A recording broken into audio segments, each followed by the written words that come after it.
Does a book idea just randomly occur to you and then it becomes a book? No, that never happens. Hello, Swell. And today, let's go into episode 1 of Writing and Beyond, which will begin with steps of ideation or part 1. The foundation of every single book, good, bad, ugly, is ideation. What is the core idea offered in the book? There are some books which, maybe to you, appear to have no ideas within them. Maybe the idea was to provide mindless entertainment. Maybe the idea was to give someone respite from a tough life. The point is, every book, no matter how good, bad, popular, unpopular, unread, read it is, it will have an idea ensconced within it. And as an author, it is your job to find that idea. Almost all good writing that you will see, and I'm not talking about subjective good writing, I'm talking about good writing that people universally agree on. All good writing that you see, it will appear deceptively simple. It will appear as if it just poured out of the author, like some form of a seamless monologue happening, courtesy of sheer talent, maybe luck, and just absolute brilliance at display. That's not true at all. In the description, I have linked Ocean Vyong's notes. He has shared an Instagram reel showing notes of his upcoming work. This is how he announced that be releasing something new. And if you look at those notes, you will see it is a bundle of chaos. There are different colored pens.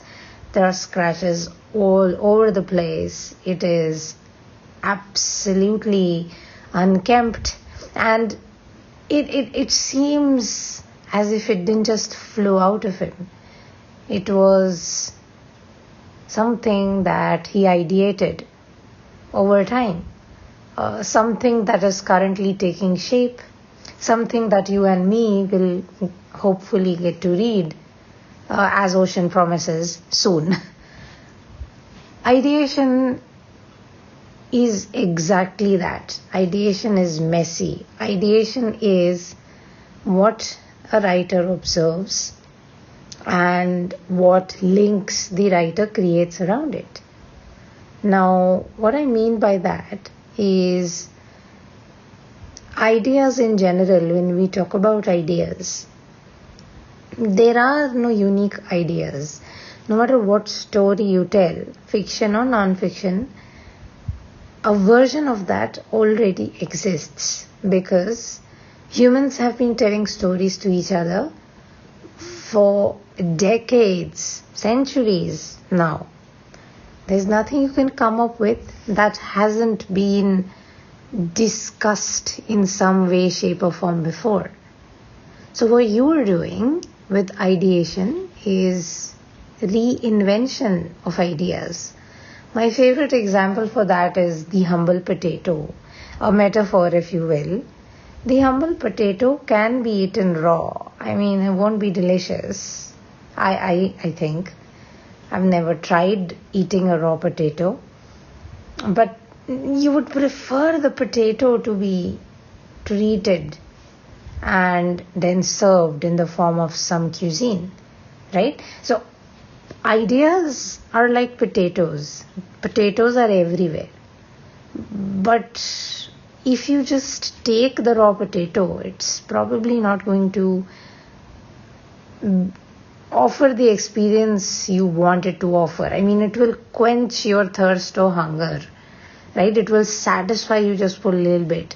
But that, oh, I really enjoyed that meal feeling, you won't get that, right? For that, you have to turn that potato into some cuisine. That is reinvention of ideas. You take the potato and you make it meet boiling water, and you have boiled potato. Then you make it meet a little bit of salt. You have seasoned boiled potato. Put some butter on there, some cheese, and then bake it. You have, I think, jacket potato, it's called. I'm not a potato expert. But the point is, the potato and on itself does the job. That idea that you're searching for, right? It will do the job. But then to make people appreciate the potato, you need to treat it. So you have to take idea 1, idea 2, maybe idea 3, and then combine that with the gaze of an author. Something you observed, something you inferred, something you came to a conclusion about. How you reinterpret the ideas and the common link you put in, or the uncommon link you put in, to join these ideas or to explain how these ideas come into play in the first place. That is what determines how good or how understandable or how relatable or how popular or how your work is read, right? So that is ideation. Now, this is just the first episode, so I won't go into painstaking details, but the basics of ideation are, first, free writing, or we can also call it preparing a cache of memories.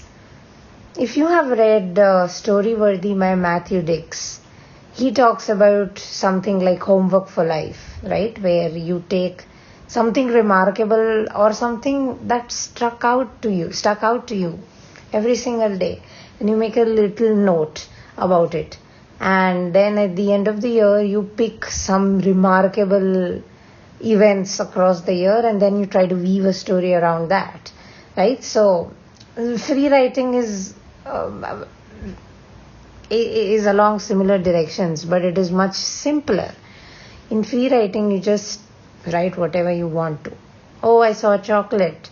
Oh, I bought the chocolate. It was not nice chocolate. These people are charging too much money for it. I wonder why they are charging so much money for it. Maybe it could be because reason 1, reason 2. This is what I'm talking about when it comes to free writing. It could be absolute rubbish. Okay, just you need to get over that blank page. That's it. You just need to start seeing your pen move, because after free writing comes the next step, habit formation. Anything worth doing is going to require effort. That includes writing a book. To put in the effort, you will need to rely on certain things. I understand creativity, putting creativity on a clock is impossible.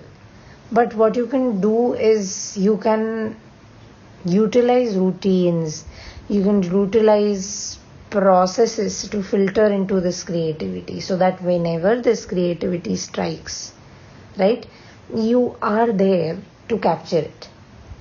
And you also want the process of creativity to occur to you, to make sense for you, because at the end of the day, everyone's processes are different, and you want to know what your own individual process is all about. So step 1, free writing. Step 2, finding a routine and a process, right? Step 3, it's a bit similar to the first 2 steps. but let's call it refining step 1 and 2, which is putting a filter on it, which is you go through all that you have done in 1 and 2.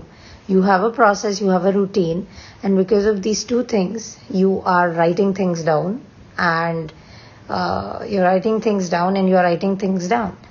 At one point, what will happen is you'll have a lot written on a paper or in some digital document. But then, what of these things that you have written, what of these things is the most important thing there is, right? You need to know that. You need to have that at your fingertips, so to speak, because you can't just explore every single idea you have. You can, and ideally you should explore the most probable idea first. So that is why you need to put a filter on it, right? You need to highlight or jot down differently all the ideas that do have weight, that do have potential to become something bigger. That could be a book, right? So step 3 is put a filter on it. And step 4 is reassessing, because what might seem like a good idea today might not seem like a good idea 2 days from now, once you have sat into that idea long enough. So I'll talk about something I sat on and decided to not write. I had written a little satire called This Is Why I'm Not Married. It was in the ideation stage. I had not edited it. I just wrote it. It was like a satire. My parents were trying to arrange marriage me off. Now they have given up, but they were trying. And I was meeting all sorts of funny characters from the arranged marrying Indian men audience, and it was, some of these interactions were hilarious. And so I decided to channelize my frustrations into a satire, and it was funny. It was a nice outlet to deal with a frustrating situation at home. But was it a book though? I mean, it was funny. Sure, it could be a blog someday in the future when I find a way to not sound so hateful in certain places. But was it a book? No, it wasn't. I found that out when I sat and reassessed my idea, right? So maybe a blog, but definitely not a book. You need to do that. These are the 4 parts of ideation. We will separate the blocks bit, but yes, episode 1, Writing and Beyond, Ideation, wraps up with this. For you, I have few questions, or rather homework, if you want to call it that. Ask yourself questions of, why do you want to write a book? Who are you writing the book for? And why a book and not any other medium? I will reiterate, writing is about truths. And as an author, the one truth you explore before every other truth there is who you are, right? Who are you and who do you want to be? These are key questions that will help you, I think, grow as an author as you move forward. So ask yourself those questions and then ideate, okay? Ideation is not a big deal. It really isn't. Look at all the big popular books that you adore, all the books that make your heart sing, and see how simple that idea is in its entirety. So you can do it too. The rest is all just semantics. So ideate, and if you have any questions, follow-up questions, let me know. We will have separate spellcasts on all these different ideation steps once I am done explaining the entire, I suppose, flow of writing and beyond. So episode 2 will be about dealing with blocks. Okay.